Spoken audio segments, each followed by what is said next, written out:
So just because you can do the job doesn't mean you have the qualifications to run the business. Today, we're talking about the journey from tradesperson to business owner with Jason Schwartzman. Let's get into it.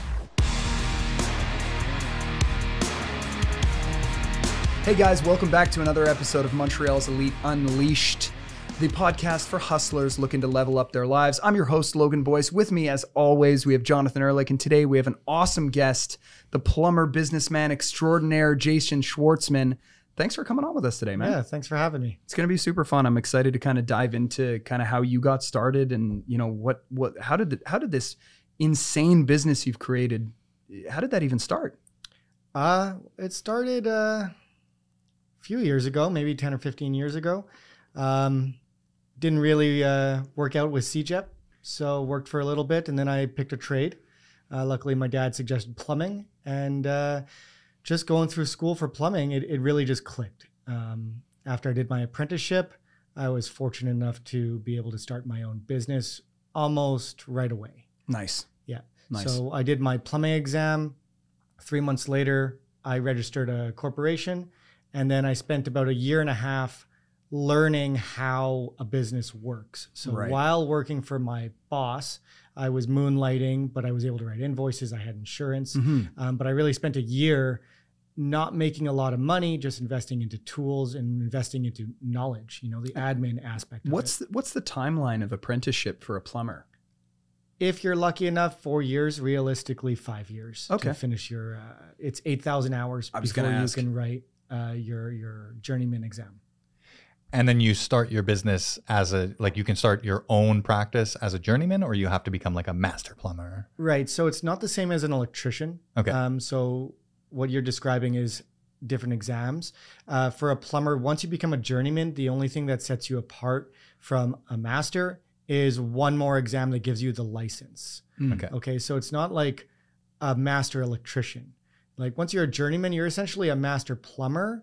And then they decided to call a master plumber somebody who can contract other plumbers. Okay. That makes sense. And that's what you are. And that's what I am. Yeah. And you had to become that before you could become your own business? Yeah. So when they really messed up the terminology, a master plumber is just a plumber with an RBQ license. Okay. Gotcha. That's the difference. Yeah. Absolutely. So fellow guy that didn't like CJEP, bones it right here. Yeah. What about it did you think sucked so much or didn't work out for you personally? I just had a hard time with very large groups of people. You know, everybody learns differently. Yeah, of course. The schooling was really taught in a way that was more visual. I learn a little bit differently than that. Although I was successful, I did okay. I did pure and applied sciences at Abbott. I just didn't see a future in that. Yeah. And I decided, I was like, I think I'm just more hands-on. I'm a little bit more audio. I enjoy reading and learning a lot more than visual and learning. Okay. But all the business stuff, you learned that at school, right? Oh, so much. Yes. Yeah, right. Yeah, they definitely prepared you properly for the real world. Taxes and all of that. They got you. Yeah. So that's kind of how I got started. When I applied for plumbing school, we had an entrance exam. I was fortunate enough to place quite high, and I got in right away. I wasn't on the waiting list. Nice. And then I jumped around with my apprenticeship at different companies to try to figure out what aspect of plumbing I liked. And then in 2015, I registered my company. Aspect of plumbing. So there's multiple facets in the plumbing industry, like commercial, residential, or is it like so much more than that, pressurized? It really starts off with residential service. So you go in for the repairs, you can do drain unblocking.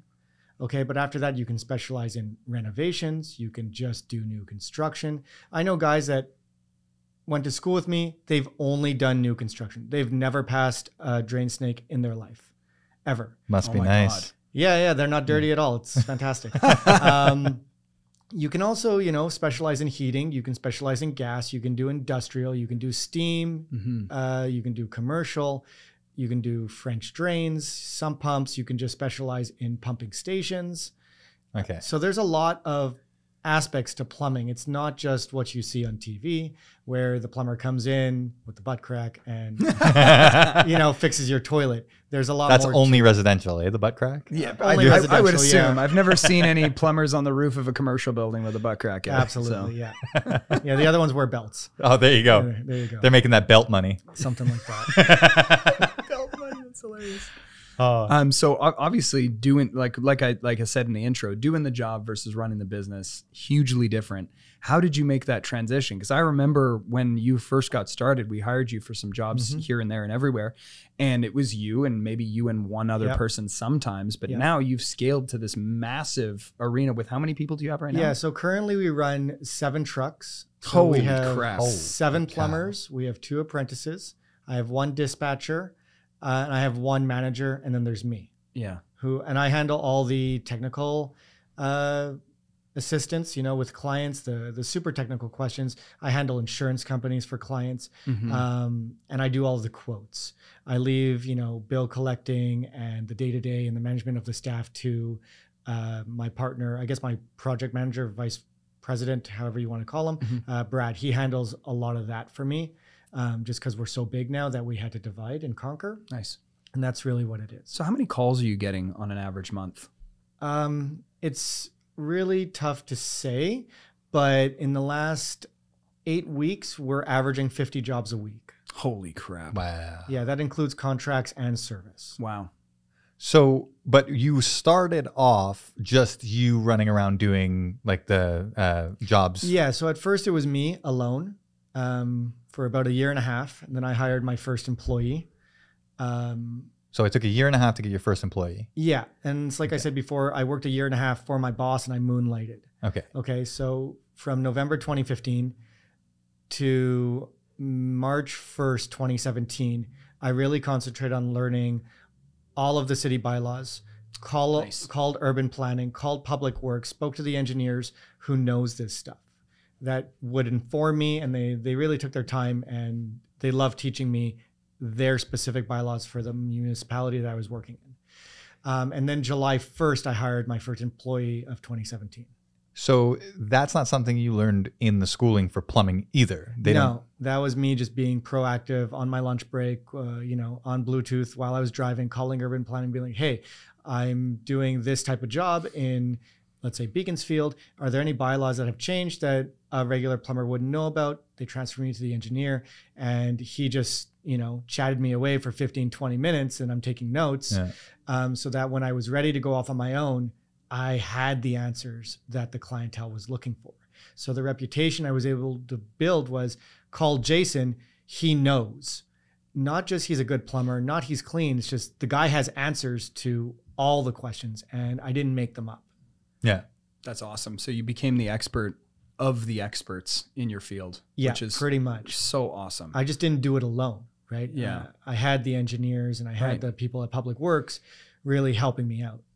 And did you have that idea when you started out as a plumber that you were like, hey, you know what? This is cool being a plumber, but I want to build something bigger. Was that always the game plan? Not at first. I was pretty happy working for somebody and just making some cash on the side. It just got to a point where the clientele was larger than I could handle on nights and weekends. I eventually went into my boss and I'm like, hey, I just worked like 30 hours since Friday. I'm exhausted. I think I need the day off. I think I'm just going to take the day off. And the next day, my boss, his right-hand man, and me, we sat down and we're like, okay, what are we going to do? And I'm like, I'm really sorry, but I think I need to quit. Yeah. And he's like, it's okay. We knew this was coming. If you need anything, let me know. It was really, really nice to have a lot of support. He gave me essentially the best advice I ever have received, which was, Jason, you're good at a lot of things, but for anything you're not good at, just hire someone. Yeah. And so awesome. Instead of me spreading myself super thin, I started looking for guys that complemented my weaknesses. So instead of me being, average at 10 things, I was really good at 4, and I found somebody else who was good at 4 and somebody else who was good at 2. Nice. That's awesome. What was the biggest kind of punch in the face or punch in the gut that you received from transitioning from the guy who does the work to now the person that runs the business? What was the biggest like reality check that you had? Like, oh my God, I wasn't expecting that. Yeah, managing employees. There's just nobody sees the world the way you do. And when you go and you look at a job and you're like, I want to do it A, B, C, D. And he's like, cool, 4, 2, 3, 1. Okay. And you're like, I guess, it'll work. So managing employees was probably the biggest challenge. And I still have a hard time with it, which is why I have Brad. He's just really, really good with, the staff.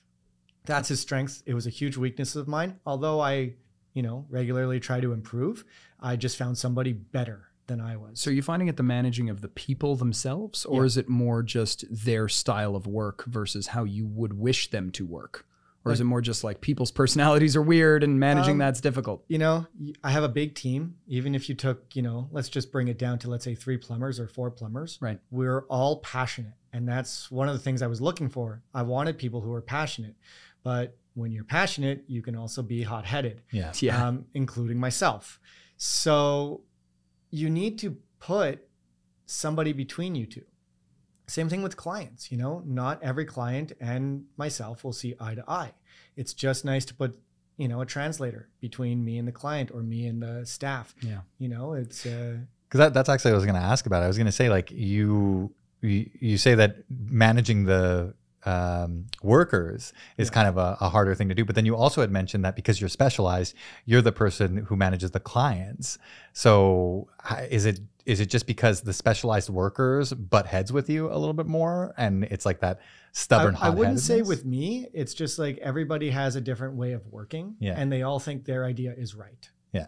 So and like, to an extent, do you just let it go, and it's like you're going to do it the way you're going to do it? You have to understand that these guys they're talented plumbers, right? Yeah, they're skilled at what they do. You can't micromanage the way that they work, because if you cut their freedom of choice on the job, then they're not going to love the job and they're not going to care about being in someone else's homes. So managing that was the biggest issue. With clients, it's a lot easier. They're looking for somebody just to fix their house. Somebody reliable, somebody who isn't going to butcher the job, and they want it done right the first time. I completely get that. So plumbing can also be scary. I can imagine people being in a very vulnerable spot at that point, because they're like, it's their house. Everything's an emergency when it happens to you. Yes. Yeah. Right. And being able to stay calm and understand the situation on the phone and being able to troubleshoot on the phone is something I'm very good at. So I'm like, yep, I understand what you're going through. I'll have a plumber there today, or I'll have a plumber there first thing in the morning. Don't worry about it. We're going to be able to fix it. And giving them that level of confidence in our skills and our staff can go a long way. Nice. So really just purely entertainment-based question. Sure. What's the craziest thing that's happened on the job from like a plumbing perspective? Like, take a second, because I really want this to be the worst one you've ever encountered, because we want to have some fun here. Oof, some of them aren't always PG-13, Oh, some my of them goodness. are a little bit. That's okay. We're not PG-13. We're good. I've seen some of the things you guys put on social media too, like some of the stuff you pull out of drains. You know what? How about we go with if you can just each take a guess of what is the weirdest thing and most common that I have pulled out of a toilet. You get one guess. I'll give you one clue. It's usually with people older than 50. Oh my God. Older than 50. Older than 50, pulling out of a toilet, you said? Yeah, out of a toilet? And it's also the most common that I have pulled out in my career. Oh my God. I would... My guess is going to be diaper. I was 50.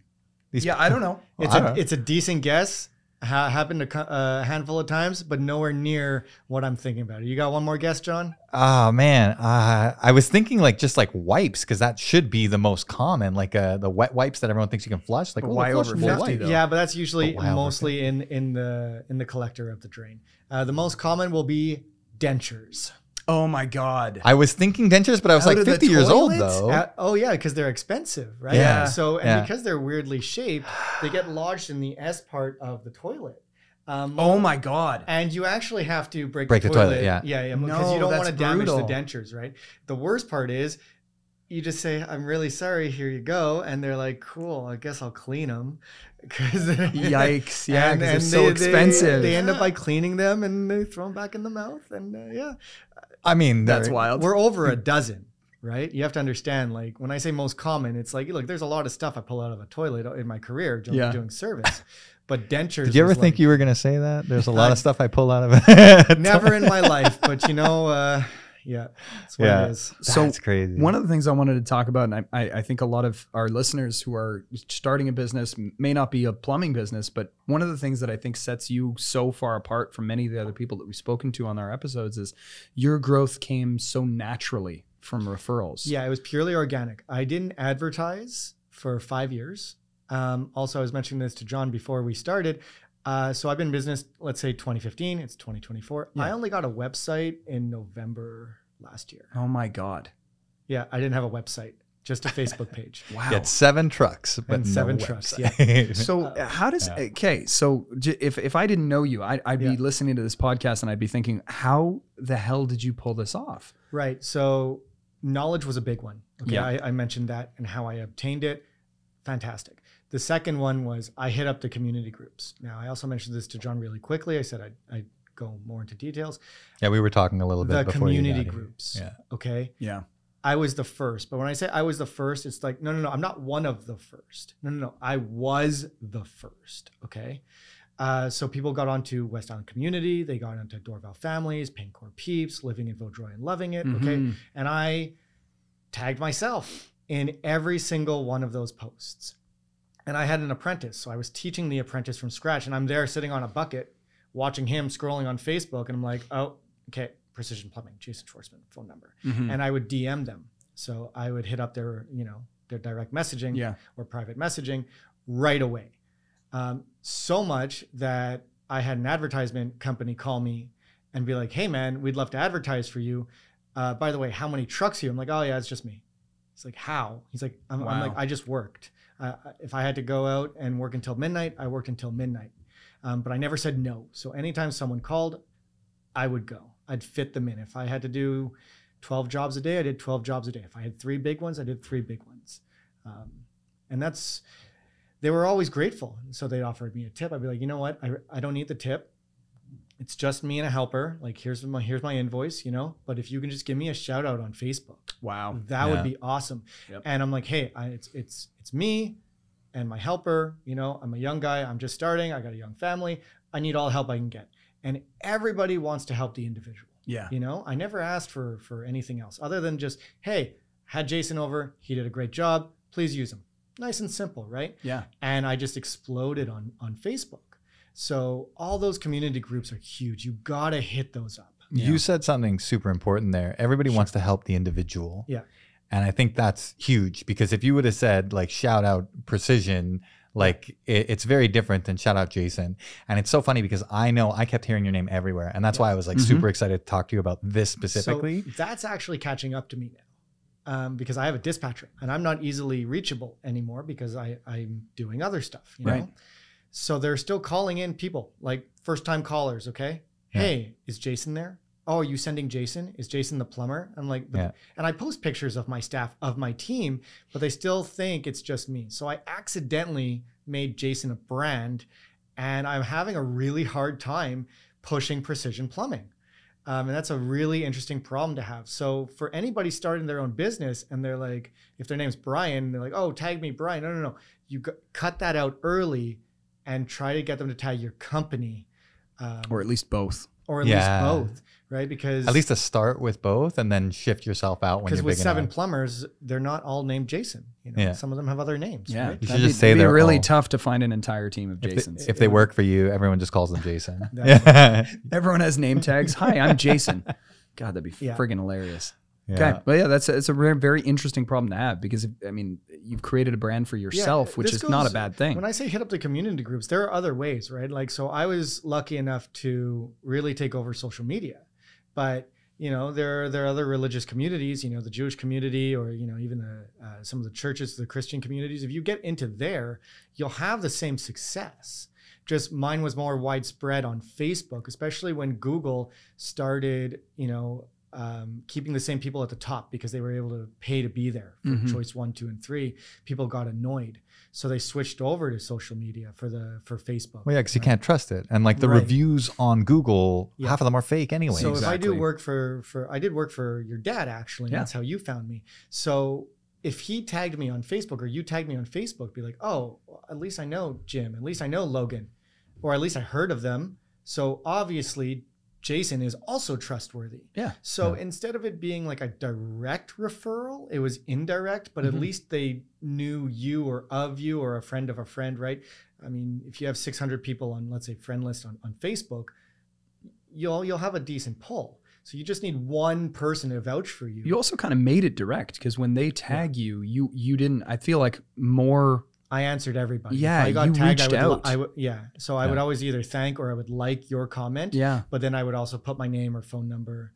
Right. And you were saying you would reach out to the person as well. At the time, direct incredible. messaging was a lot easier. Now people's privacy settings are different. So you can't just direct message everyone. Yeah. But that's okay. If I look at the beginning, out of 25 comments, I was getting 21 or 20. So it's like solid 80%. That's insane. Now I'm down to, it's a little bit more saturated. It's normal. I get about, 25, 30%.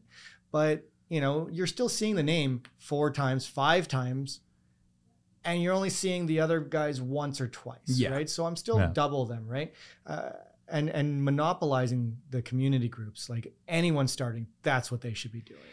But now we were actually talking about this too. And I guess I'm not in the community groups as much just because for our field, it is very frustrating. Like people will be like, hey, can I get a referral for a realtor? Yeah, and it's 700 comments. Oh, I've seen them. And brutal. As much as I love when my clients put me in there, I'm like thankful for it because it's sweet, but it's also just frustrating because then you're just washed away with 700 other people getting 700 notifications. And I work with a decent amount of realtors and they all say the same thing. And, they're all just trying to strengthen their network, right? Yeah. It's like, absolutely. When you call me, 1, I answer. 2, I'm giving you what you ask for almost immediately, you know, and we're also reliable. We show up. So you're looking better to your clients, right? Yeah. So when you're trying to solve a problem for their house, at least you have reputable people that you can call that will show up. They're not going to ghost you. That in turn makes you guys look even better. Absolutely. Right?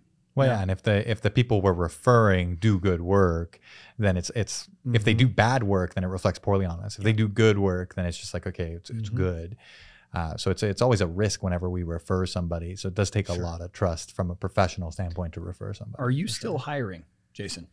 Yes. Are you still growing? Not currently, because we just put the 7th truck on the road. Gotcha. Okay, because one of my apprentices, he was able to write the exam. So he's just starting out on the truck right now. So I'm pretty much full. I've also been fortunate that not a lot of turnover in staff. Nice. So some of the guys have been with me, 5, 6 years now. They don't want to go anywhere else, which is really nice for me. And are you paying them on a wage or is it like a split type of thing where if they bring a job in, they make X amount and you make X amount? So that style is really popular in the States, but in Quebec, we're unionized. Okay. So we have something called the CCQ. And they govern the wages for the plumbers. And then we have another one for the employers called the CMMTQ. And they govern what we're supposed to be charging. Oh, interesting. So your rates are regulated? Yes, they are. Oh. Yeah. And in what way are they regulated? They can't go below a certain amount? They can't go above a certain amount? They cannot go below a certain amount at all. Okay, interesting. On an hourly basis? On an hourly basis. Understood. Yeah. I can give bonuses and everything like that. They didn't want companies to have an unequal pay structure so that, you just get gouged all the time. I know plumbers are very expensive, but we have a lot of rules to follow. There's a collective agreement. There's a union. There's also an immense amount of expertise there. We were talking about it before, but I feel like most people around the house are going to try and put their own floating floor in. Sure. They're going to paint their own house. They might do their own baseboards, but most people are not going to plumb their own house. And if there is a leak, they have no idea how to fix it, especially if they're in an old home like mine and it's all copper and they're not going to know how to solder anything. No, plumbing's getting a little bit easier. The technology coming out is pretty cool. There's ProPress. There's what is that? ProPress. It's copper, but it has an O-ring inside of it. So you put them together and then there's a pressing tool which squeezes it shut. Kind of like PEX. Similar. Yeah. I guess. But it's like built in the crimping mechanism? It's built into it. You slide it in. Why would they do that for copper when PEX already exists? There's still laws that in Westmount, you're not allowed PECs. Oh, okay. Period. Wow. Interesting. Yeah. There's also a lot of places in the States, they don't use copper. They'll use CPVC instead, depending on their water. So there's a lot of different applications to everything. There's PECs. There's Uponor, which is another name for that is Worsbo. It's like it's PECs A. It's expansion PECs. That's the one where you put it in it like seals. Well, there's the one with the ring that you clamp down that you guys are familiar with at the big box stores. Yep. The other one is you have a tool. You put a ring over it. It expands it. You put the fitting in, and it naturally shrinks by itself. Good Lord. Very, very useful to have. It's also good for heating systems. You can have that's like for harder to get into areas to crimp. You wouldn't be able to crimp, so you put that. Yeah, not everything's compatible. Like you can't go back and forth. You can to a certain extent, but that's more complicated. We can get into that another day. What do you think the biggest mistake that people make when they are doing plumbing on their own at their own home? Like, what do you see? What are you fixing most of the time from the guys who are trying to DIY at home? Denture holders. Denture holders. Yeah. Denture mounts. Don't put your denture mounts above the toilet. Honestly, if you glue the pipe, it'll probably work. So it's usually just a quality thing. You can go to Home Depot, pick up the glue, watch a couple of YouTube videos. I'm sure you can figure it out. Will it look good? No. Will it work? Maybe. Will it cause you other issues? Maybe. We're not sure. You could have a backslope pipe. Oh God, yeah. Right. You're just going to waste a lot of time. I understand that, at our rates, currently at 105 an hour, it's not easy. But we do it in an hour and a half, 2 hours to connect to, let's say, a kitchen sink versus your entire Saturday. Well, when you put it like that, yeah, that seems like a no friggin' brainer. Exactly. Yeah. But there's a lot of handy people out there that can try, and they just have to understand that at the end of the day, we're still around if you need us. And if you don't, that's all right. From a maintenance perspective, what are you finding that people are neglecting right now that you wish that they would kind of figure out a little bit better? Oh, run some hot water in your kitchen sink like once a week for like a minute. Yeah. Look, I got 3 kids, ketchup's a big one, all of those sauces, all the bacon grease, that makes it down your drain. Yeah. It will congeal and it'll block your pipes. Okay. That could really turn into a larger job. I actually, it was Lindsay who was telling me about this, that I think you had advised her on this. I thought I had fruit flies and I was doing everything I could to get rid of fruit flies. And it turns out I didn't have fruit flies. I had drain flies. Drain flies, very common. Yeah. You have to put like hot water down the drain to kill them. Bleach.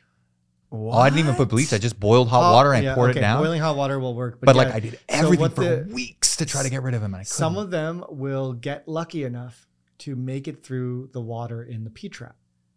And they'll lay eggs in the drain. Yikes. And then they come out of your drain. And that's super, super common. Yeah. It wasn't fun. I think I have that.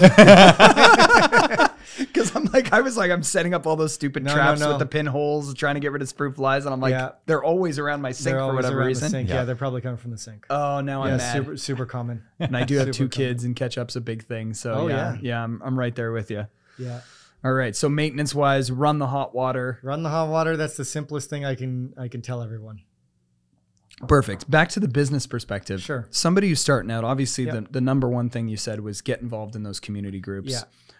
From somebody who is going from doing the trade to now running the business, what's the first thing you would tell them to learn? Accounting's a big one. Okay. Understanding your overhead. Right. It's fine and dandy when you're one person and you're like, oh, he lives down the street, I won't charge travel. I mean, that's great, but imagine sending your employee. Okay, well, it'll just cost you $10. Yeah. So really just understanding what things cost and being consistent. If you have rates, if you're charging a half an hour travel, it has to be a blanket rate for everybody. And you can't offer favoritism because you got lucky enough that the next call is 10 minutes away and not 30. You need to be consistent because you might do them a favor, but they're not going to do you a favor. They're going to say, thanks. By the way, I also want another discount, or I'm not happy with this. So even though you may preemptively offer something that they don't know about, clients will still, they still everybody want wants a a deal. Yeah. Right? Everyone wants a deal all the time. you shouldn't be offering that. You know, you should have your rates, you should have your travel time, you should charge what you're worth. And if you want to offer something else, don't discount yourself. There's no excuse to ever discount your skill. If you want to provide something more to your clients, make it knowledge or an extra service. You know, an example would be, I will call anybody's insurance company any day of the week to help them get covered because they had a flood. But I'm not discounting my rates, but it's just something that I offer because I understand insurance policies and I know how the insurance companies work. And I'm more than happy to help my clients get covered so that they could afford the repair. So that's a way of offering something extra without discounting your service. That's the biggest one. People will be like, oh, well, I'm just starting. I should be cheaper. Why? If you're just starting, aren't you good at your job? Yeah. Shouldn't you be the best, or at least think you're the best, or but then every single person's going to be expecting that discount moving forward whenever they're referred to. Right. Yeah. So now that's just your rate. That's not a discount. Well, that's what people make the mistake on. Yeah. Right. So, and he's not able to sustain that because it costs what it costs for a reason. Oh yeah. Or, you know, like, oh, you're going to meet a contractor, you're going to get offers, and they're going to be like, oh, I'm going to give you all this work. Can you discount your rates? Well, where's all the work? Yeah. Do you have work orders? Do you have POs? What proof do you have? Are you going to fire me? I have no idea. Yeah. So why should I discount my rate for you? Right. And also, if I discount my rate for you, and let's say you do keep me that busy, how many other people am I turning down at my regular rate? So now you're sour because, all right, John, I worked for you for $85 an hour, okay? Every Friday because you have a building. Oh, cool. Well, eventually I'm not going to come because Logan pays me $105. So why should I work for you? Because you give me a lot of work? Well, that's nice. But as I grow, the calls will keep coming in. So it's a very, very temporary solution to a very small issue. I think that it's interesting because it's in that trade category where it's just required work. Like people need the work. Yeah. During COVID, we were never busier. I mean, I remember when COVID came out, I laid off my staff because they were like, all contracts are done. You're not allowed. All my contractors said everything's on pause, and I panicked. Oh my God, 3 weeks later, I was like, guys, you got to come back. I'm dying because everybody's home. Yeah. Can you imagine? Right? There's a reason. That's a lot of dentures. Stuff. Well, yeah, a lot of dentures. I mean, oh man. But you have to understand that it's fine when it's you and your wife and you buy the $100 toilet at Costco. It's not fine when it's you, your wife, and your 2 kids home every day. And now it's, instead of it being flushed 6 times a day, it's being flushed 20 times a day. Yeah. So you're hitting 30 times a week versus 100 times a week. It ain't lasting. Yeah. Oh, man, I didn't even think of that. Yeah. Gee whiz. So, okay. Knowing the accounting, diving into those groups. Yep. Anything else? Those are going to be the 2 biggest ones that will help you get started. That's awesome, man. Yeah. It's been so amazing seeing your meteoric rise with Precision Plumbing, man. It's been an absolute pleasure watching that thing explode. Yeah, thanks. I think the networking for you as well has been huge because especially for our industries are kind of like side by side. Yep. And I think I could speak to that because when, like I was saying earlier, in order for us to refer somebody, we have to trust them. Yeah. So in order for us to get a referral to give to somebody, we have to trust the person that gave us that referral. I got your name from Logan's dad. I trusted that. Yeah. And then I gave your name out to somebody. You killed that job. And then from then on, I was like, okay, anybody needs a plumber. So believe it or not, Logan's dad got my number from one of his tenants in Lachine. Oh, no way. Danny? It was actually Danny. No way. It really, that guy. really was because I did work for I guess your dad, but Danny's the one that called at the time. It was LaFleur Plumbing who I was working for. Okay. And he sent me, and I'm like, yeah, I'm starting my business in like 3 months. So you know, if you know anyone, tell them to give me a call. Like, and did you know him prior? Danny, no, I met him on a job. Oh, no way. So Danny called LaFleur for some plumbing work. LaFleur sent me. I got along great with Danny. Yeah, such a nice and guy. then when I went off on my own, I messaged him like, hey man, just letting you know I don't work for Lafleur anymore. If you or anybody you know needs a plumber, I'd be more than happy to help him. He goes, actually, my landlord's currently looking for someone. And then your dad, Jim, gave me a call, and I did a backwater valve on a floor drain on one of his properties on St. John's in Point Claire. Oh, yeah, Oh, yeah, absolutely. yeah. Okay. And then I started working for your dad, and Yeah. then eventually you, and then eventually John. So it all came from one quick service call. Yeah, isn't And that it crazy? just, like, if you Insane. follow the train, it's a decent amount, and it's been work almost consistently for a couple of years now. That's so cool. I love that, man. Well, listen, thank you so much for Yeah, taking no the time problem. today and having a chat with us. It's like I said before, it's just been so great to see your company succeed at the levels that it's succeeding at. So Yeah, I thanks. wish you nothing but the best. Thanks so much for tuning in again to Montreal's Elite Unleashed, the podcast for hustlers looking to level up their lives. Thanks again, Jason. Thanks again, John. We'll see you next Heck time. yeah.